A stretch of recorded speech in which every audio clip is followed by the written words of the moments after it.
Well, I just wasted 50 bucks.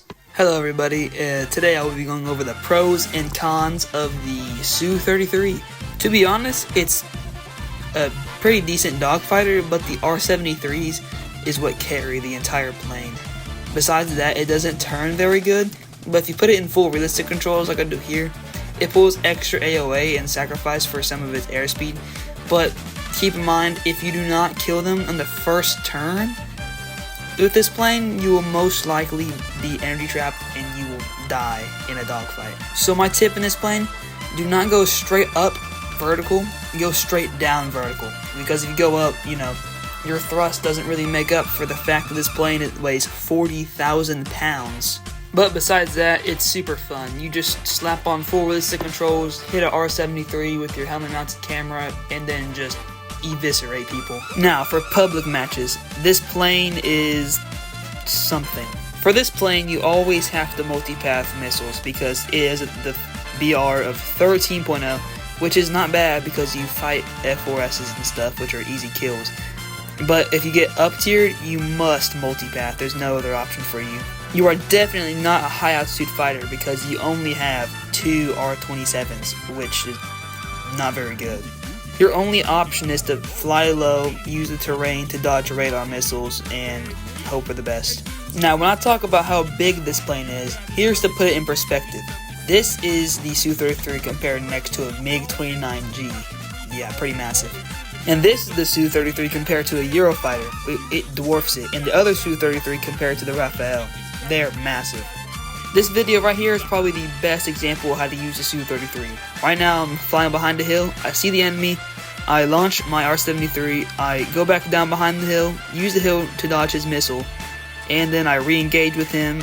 I try to start a dogfight, but then he magically, mysteriously, deviously flies straight through the mountain, which this has been patched. So do not worry about it, it's been patched. Now right here we engage in a dogfight. So he's starting to try to bleed speed to try and reverse me since I'm on a 6. And I do not outrun him, I do not know why he didn't just try to run. So I go for the one circle here and he is still too fast. So I have my missile seeker on right now. I take advantage of my low airspeed and I use my helmet mounted camera, launch my R-73 and end it before he starts pulling AOA on me, and I kill him. Now here's the bad part of this plane.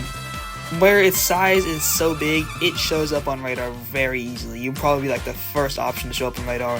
And even though you're multipathing, it's still hard to dodge radar missiles because how immensely big your plane is. As you see here, I failed to multipath the missile somehow even though I was below the radar altitude. So when you're flying this plane in a public match, you better be almost touching the ground because otherwise you are just going to end up like me here and get absolutely destroyed. But I will give the plane props. It took that missile like a champ.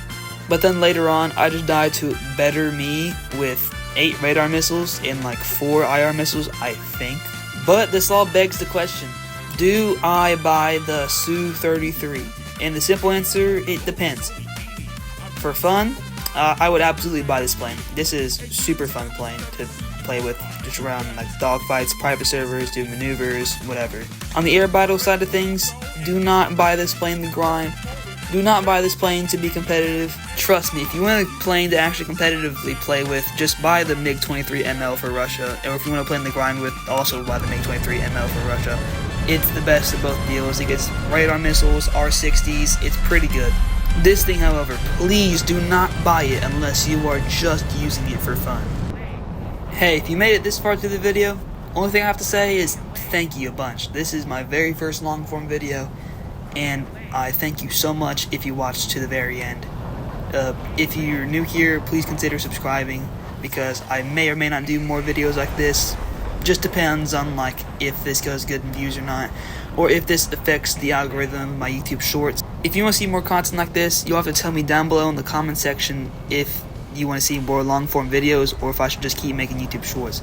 If you want to see more long form videos, that does not mean I will quit YouTube shorts completely though. Anyway, I do not know how to do an outro. Goodbye.